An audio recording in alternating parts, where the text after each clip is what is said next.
오늘은 고린도 후서를 가지고 하나님의 뜻대로 하는 근심, 이런 제목으로 함께 은혜를 받고자 합니다. 문제가 많은 교회, 다른 교회에도 문제가 있었겠지만 집중적으로 문제가 많이 일어났던 교회가 고린도 교회입니다.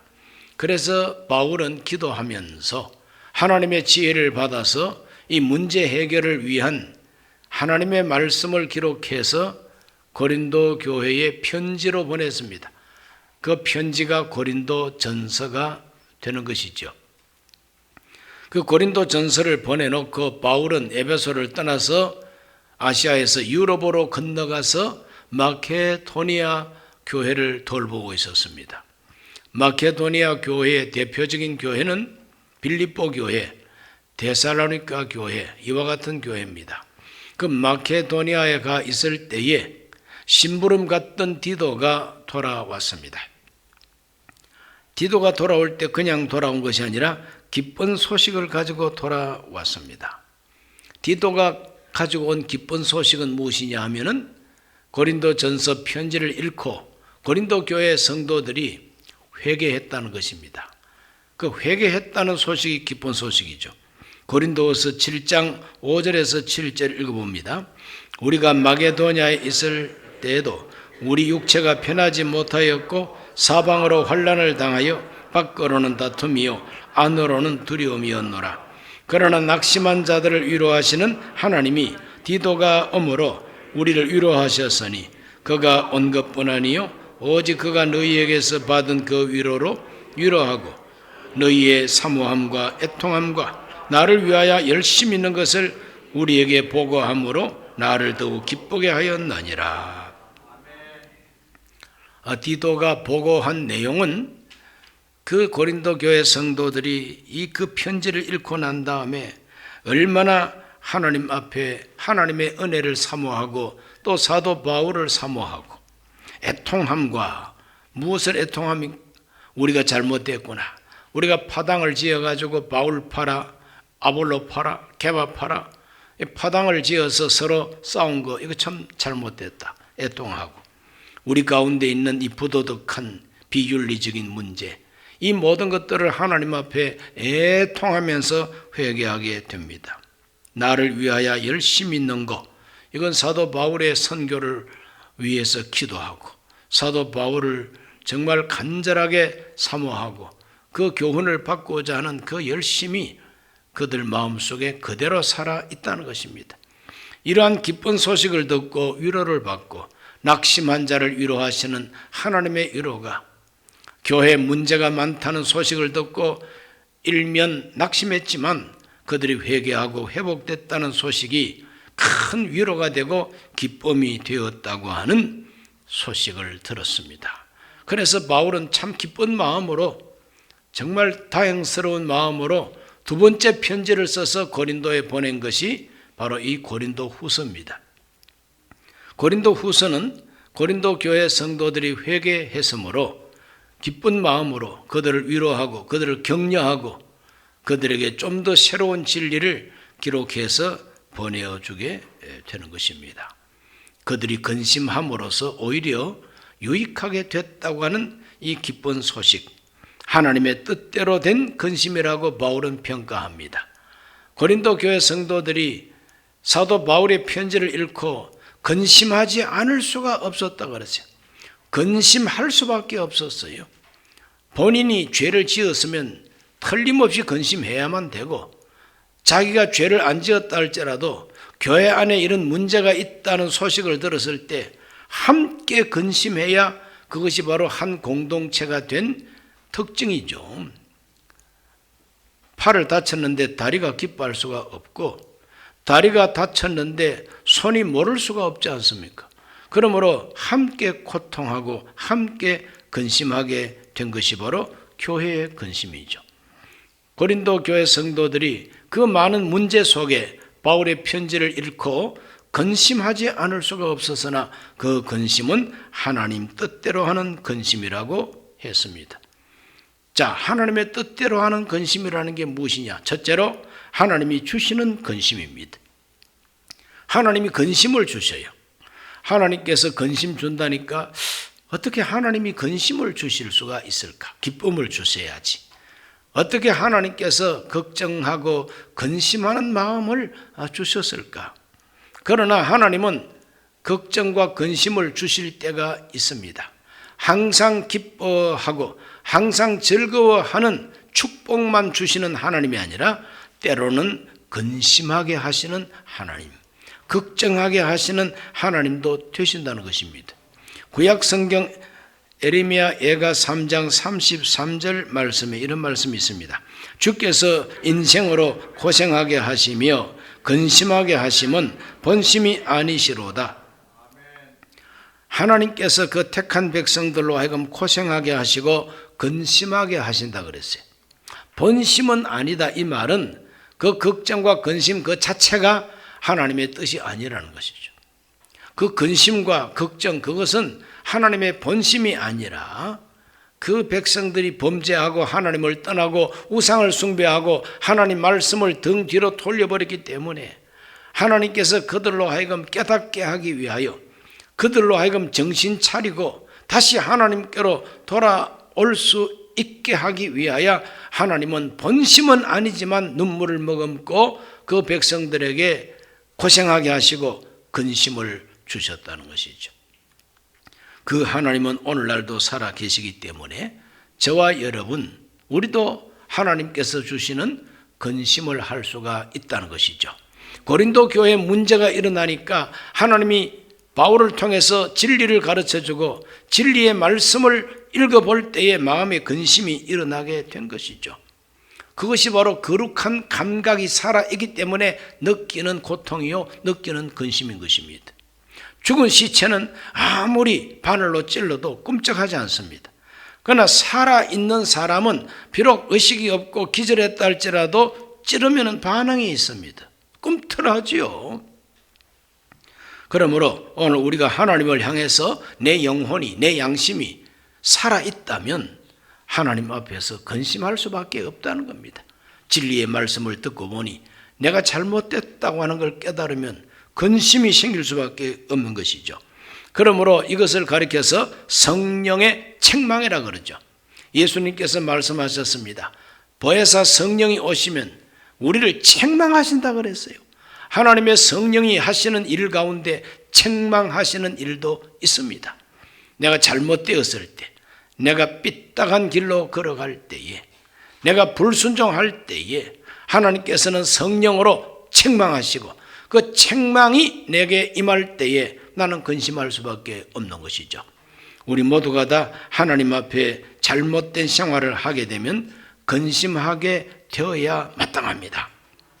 근심해야 할 때에 막 박수치고 기쁘도다 이러고 하나님 앞에서 정말 애통해야 할 때에 감사합니다 이거는 맞지 않는 태도인 것입니다.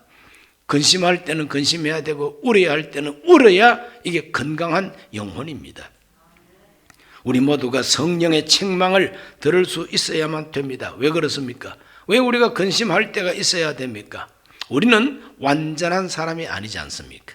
내가 예수 믿고 하나님의 은혜를 받은 것은 완전한 은혜를 받았지만 내 자신이 완전하게 된 건 아니기 때문에 쓰러질 때가 있고 넘어질 때가 있고 유혹 앞에 그만 무릎을 꿇을 때가 있고 심지어는 고의적으로 죄를 지을 수도 있습니다. 이것이 우리 인간이 완전하지 못하니까 하나님 앞에 잘못할 수가 있으니 내가 잘못하는 걸 보고도 하나님이 내버려 두면은 그럼 버린 자식이죠. 따끔하게 매를 때리고 책망하고 그래서 마음속에 근심이 일어나고 걱정이 일어나고 그것이 바로 하나님의 사랑받는 자녀의 특징 아니겠습니까? 그러므로 고린도 교회 성도들이 근심할 수밖에 없었던 것처럼 순복음 강북교회 성도들도 근심할 수 있으시기를 바랍니다. 성령의 책망을 받고 근심하는 영혼이 건강한 영혼이에요. 그런데 그 하나님께서 주시는 그런 근심은 근심만 하라고 주는 근심이 아니고 그 근심은 회개를 이루는 근심이라 그랬어요. 하나님 주시는 근심은 회개를 이루는 근심이라 그랬습니다. 고린도 교회 성도들은 하나님께서 주시는 근심으로 근심했지만 오래오래 근심하지는 않았습니다. 잠깐 근심했습니다. 고린도후서 7장 8절을 읽어봅니다. 그러므로 내가 편지로 너희를 근심하게 한 것을 후회하였으나 지금은 후회하지 아니함은 그 편지가 너희로 잠시만 근심하게 한 줄을 알미라 그랬어요. 바울이 편지를 보내놓고 바울 자신도 후회했다 그랬어요. 이거 인간적인 마음이죠. 야, 이거 칭찬하고 부드러운 그런 편지를 썼어야 되는데 책망하는, 그리고 잘못됐다고 확실히 지적하는, 내쫓아라고 하는 이런 편지를 썼으니 이 편지를 읽고 성도들이 근심하게 되지 않을까 그냥 염려했다 그랬습니다. 그러나 다행스럽게 근심했던 그 고린도 교회 성도들이 회개를 이루었다 하는 소식을 듣고 안도의 숨을 쉬면서 이제는 후회하지 않는다. 근심함으로 회개했으니까, 좋은 결과를 보았으니까 참 기쁘다. 이것이 바울의 고백입니다.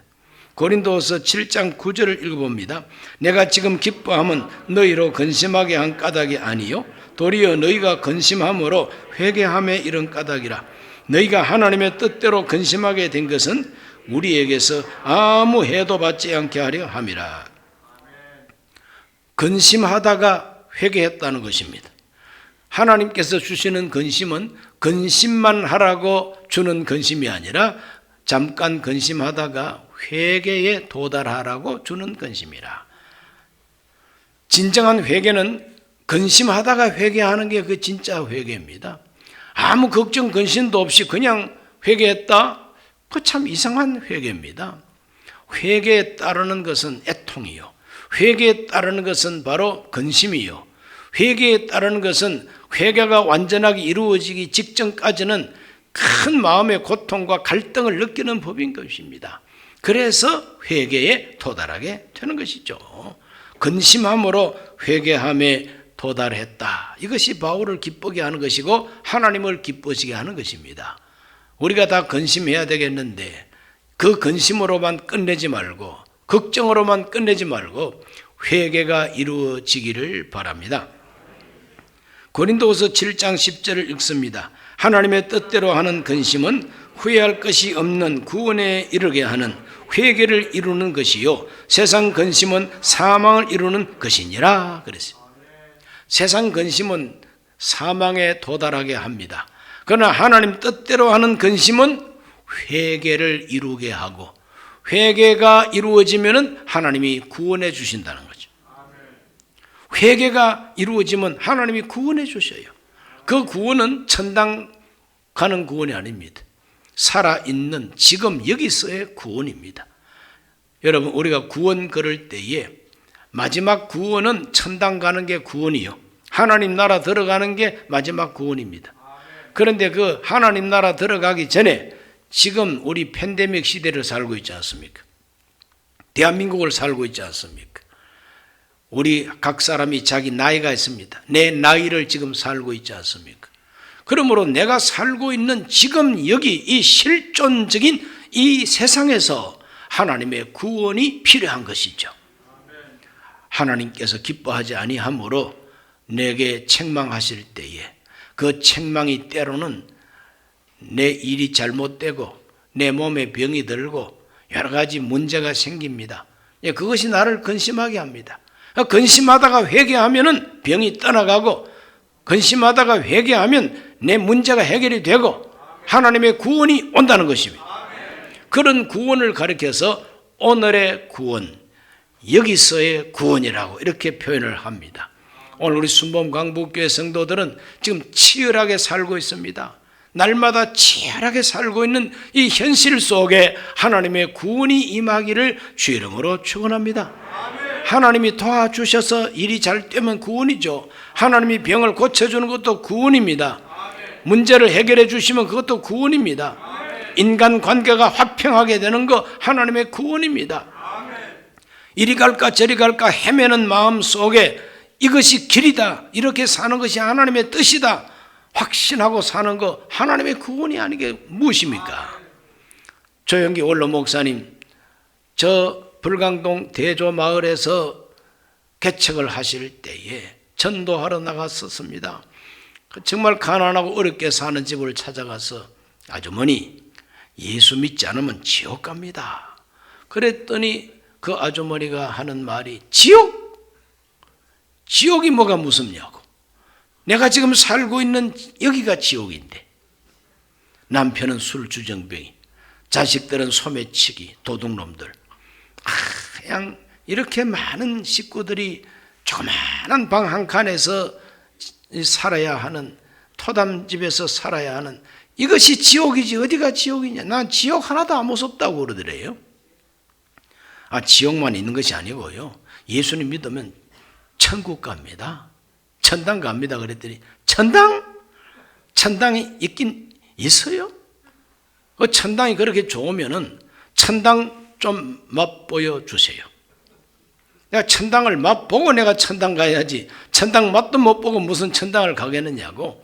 그렇게 좋은 천당이 있으면 천당 보여달라는 거예요. 아주머니, 그러면 교회 오셔야 보여드리죠.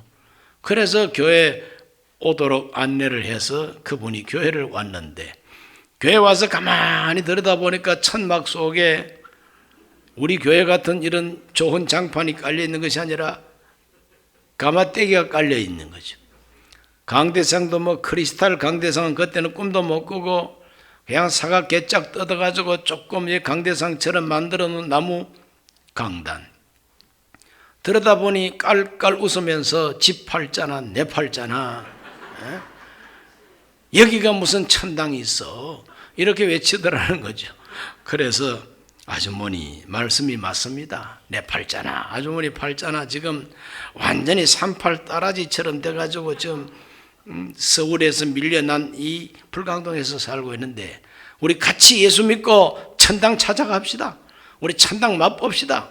이래가지고 그냥 교회 나오게 했는데, 그 가정이 장로님 가정이 되고 그 아들들은 목사도 되고 크게 하나님께 복을 받았다고 하는 간증이죠. 그런데 그분들이 하는 말이 천당 있으면 보여달라, 천당 있으면 맛보여 달라는 겁니다. 그래서 그때부터 조영기 목사님의 그 메시지 속에는 희망의 복음을 전해야 된다. 천국의 복음인데 죽어가는 천당이 아니라 지금 여기서 하나님의 구원을 맛보게 해야 된다. 그래서 네 영혼이 잘됨같이 네가 범사에 잘되고 강건하기를 내가 간구하노라 하는 요한 3서 2절의 말씀을 요절로 꽉 붙들고 우리 성도들이 그런 말씀을 붙들고 기도하고 하나님께 순종하다 보니까 다 복을 받고 그 교회가 세계 최대 교회가 되게 된 것입니다. 아멘. 여러분, 구원은 죽어서 천당 가는 것만 구원 아닙니다. 그거는 마지막 구원의 종착역이고, 종착역 갈 때까지 중간에 정거장 많잖아요. 그러므로 우리들은 우리가 사는 이 시대, 지금 여기서 우리는 하나님의 구원을 맛보아야 되는데 어떻게 하면 됩니까? 근심하고 회개하고 하나님 앞에 인정받으면 구원을 베풀어 주신다는 거죠. 오늘 우리 모두가 오늘의 구원을 경험하게 되시기를 주의 이름으로 축원합니다. 근심하다가 회개에 도달하게 되시기를 주의 이름으로 축원합니다. 바울은 고린도후서를 통해서 회개한 사람의 모습을 우리에게 설명해 주고 있습니다. 근심하다가 회개하는 사람의 모습을 잘 보여주고 있어요. 고린도후서 7장 11절을 함께 읽습니다.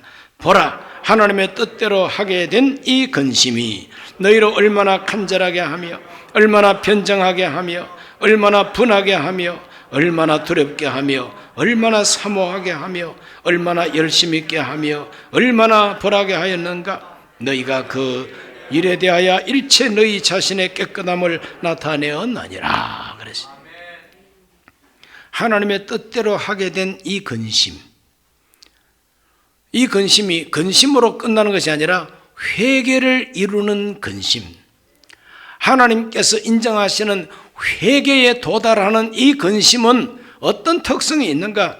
첫째로는 간절하게 한다는 거예요. 얼마나 간절하게 하며 무엇을 향한 간절함입니까? 하나님을 향해서 간절하게 된다는 것입니다. 천국을 향해서 간절하게 된다는 겁니다. 얼마나 변정하게 하며, 변정한다는 것은 부정적으로는 변명하는 것이고 긍정적으로는 하나님 앞에 설명해 드리고 고백하는 것이다. 얼마나 분하게 하며 무엇을 향한 분노입니까? 그거는 바로 불의와 그리고 귀신과 마귀의 세력에 대한 분노인 것입니다. 내가 왜 그랬던가 하는 후회와 함께 하나님 앞에서 분노합니다. 죄에 대한 의문인 것입니다. 자기 자신의 나약함에 대한 탄식인 것입니다. 이와 같이 분하게 합니다. 그리고 두렵게 합니다. 무엇을 향한 두려움이냐? 하나님이 두렵습니다. 하나님의 심판이 두렵습니다. 그리고 내가 회개하지 않고 계속해서 이 죄를 짓다가는 내 인생이 어떻게 될 것인가? 내 가족은 어떻게 될 것인가? 내가 잘못된 생활을 하다가 내 가정이 깨어지면 내 자식들은 어떻게 될 것이며 내 집안 식구들은 어떻게 될 것인가? 그런 걸 상상만 해도 두렵습니다. 그래서 회개하게 된다는 것입니다. 그래서 하나님 앞에 돌아오게 된다는 겁니다. 그리고 사모하게 하며, 얼마나 사모하느냐? 무엇을 사모하느냐? 하나님의 자비를 사모하게 되고 하나님의 구원을 사모하게 되고 하나님의 도와주심을 사모하게 된다는 것입니다. 얼마나 열심 있게 하며, 무엇을 향한 열심입니까? 하나님을 향한 열심입니다. 기도에 열심하게 되고 전도에 열심하게 되고 봉사에 열심하게 됩니다. 이와 같이 하나님 앞에 헌신하는 열정이, 회개하는 마음, 근심하는 사람에게 그와 같은 은혜가 임한다는 것이죠. 그리고 얼마나 벌하게 하며, 무엇을 벌합니까? 자기 자신을 벌합니다. 자기 자신을 벌, 내가 죄인입니다. 자기 자신을 벌하고, 그래서 하나님 나에게 벌을 주시더라도 달게 받겠습니다. 바로 그 태도인 것입니다. 그리고 교회적으로는 내쫓아라고 하는 사람을 다 내쫓아버렸습니다. 이렇게 함으로써 교회가 깨끗하게 된다는 것이죠. 그러므로 고린도후서 7장 11절 마지막 부분에 보면은 하나님의 뜻대로 하는 근심의 결과가 무엇이냐? 그 결과라고 하는 것은 너희가 그 일에 대하여 일체 너희 자신의 깨끗함을 나타내었나니라. 깨끗해진다는 것이죠. 하나님의 근심은 우리를 깨끗하게 만든다는 거예요. 근심하다가 회개하고 회개하니까 깨끗해진다는 거예요. 용서받으니까 깨끗해진 것이고 태도를 바꾸니까 깨끗해진다는 것입니다. 이 깨끗해진다는 것은 무엇으로 비유할 수 있을까 생각해 볼 때 세탁기로 비유해 볼 수가 있습니다. 가정마다 세탁기 있죠. 그 세탁기 안에 냄새 나는 양말도 집어넣고 땀 냄새 물씬 나는 그런 우리의 속옷도 집어넣고 먼지 묻은 겉옷도 집어넣고 짜장면 먹다가 짜장 흘린 옷도 거기다가 집어넣고 그냥 매운탕 먹다가 비린내 나는 그 국물이 떨어진 옷도 거기다 집어넣고, 그러니 뭐 비린내다가 뭐 오만 냄새가 짬뽕이 돼가지고 이거는 빨래하지 않으면 안 되잖아요. 그러니까 빨래통에다가 담았다가 빨래하기 위해서 세탁기에다가 다 집어넣으면 세탁기가 막 돌아가는데 오른쪽으로 돌았다가 왼쪽으로 돌았다가 그 세탁기가 나 때문에 고생 많아요. 내 때 묻은 옷 때문에 세탁기가 내 모든 때 묻은 옷을 다 혼자서 끌어안고 이리 뒹굴 저리 뒹굴 부글부글 얼마나 근심이 많습니까? 세탁기의 근심이요. 그 세탁기가 근심하고 고통하다가 일정한 시간이 지나가면은 이제는 스톱합니다. 그래 문을 열고 보면은 냄새 나던 모든 것들이 깨끗하게 세탁이 돼가지고 나오죠. 새 옷처럼 입게 됩니다. 마찬가지 오늘 저와 여러분도 하나님의 세탁기에 들어가서 좀 돌아야만 됩니다.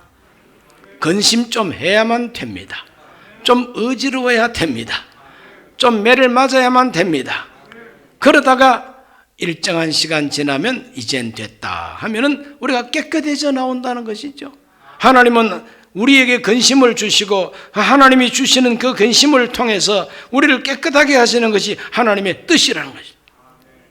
사도 바울이 교회 목회하면서 편지를 쓰는 목적이 교회를 깨끗한 교회로 만들기 위함인 것이죠. 고린도후서 7장 1절을 읽어봅니다. 그런즉 사랑하는 자들아 이 약속을 가진 우리는 하나님을 두려워하는 가운데서 거룩함을 온전히 이루어 영과 육의 온갖 더러운 것에서 자신을 깨끗하게 하자 그래서 거룩함을 이루어라. 우리가 깨끗하게 되자는 것입니다. 그러므로 하나님께서 왜 근심을 주십니까? 우리를 깨끗하게 하려고. 하나님이 왜 교회에다가 근심을 주고 왜 교회에다가 내쫓을 사람을 내쫓으라고 합니까? 교회를 거룩한 교회가 되게 하려고. 오늘 우리 모두는 이와 같은 하나님의 귀한 뜻을 알고 영혼과 육체와 내 생활 속에 온갖 더러운 유혹이 많은데 이 모든 더러움을 다 물리치고 하나님 앞에서 근심하고 걱정하고 기도하다가 회개하고 하나님이 인정하시는 그 회개에 도달하고 구원받게 되시기를 주 이름으로 축원합니다. 생각이 깨끗해지기를 바랍니다. 정신이 깨끗해지기를 바랍니다. 영혼과 양심이 깨끗해지기를 바랍니다. 생활이 깨끗해지기를 바랍니다. 하나님은 그런 사람에게 구원을 베풀어 주신다는 거죠. 오늘의 구원을 베풀어 주신다는 것입니다. 예수님 잘 믿으면 복 받는다고 하는 소리가 바로 이 말씀인 것입니다. 기도하겠습니다. 살아계신 아버지 하나님, 하나님의 뜻대로 하는 근심은 후회할 것이 없다고 했습니다. 하나님의 뜻대로 하는 근심은 우리를 깨끗하게 만든다고 했습니다. 하나님 아버지, 우리 모두가 완전하지 못하기에 근심할 것이 있을 때 성령의 책망으로 근심하게 하여 주옵시고 근심하다가 회개하게 하여 주시고 구원받게 해 주시옵소서. 예수님 이름으로 기도하옵나이다. 아멘.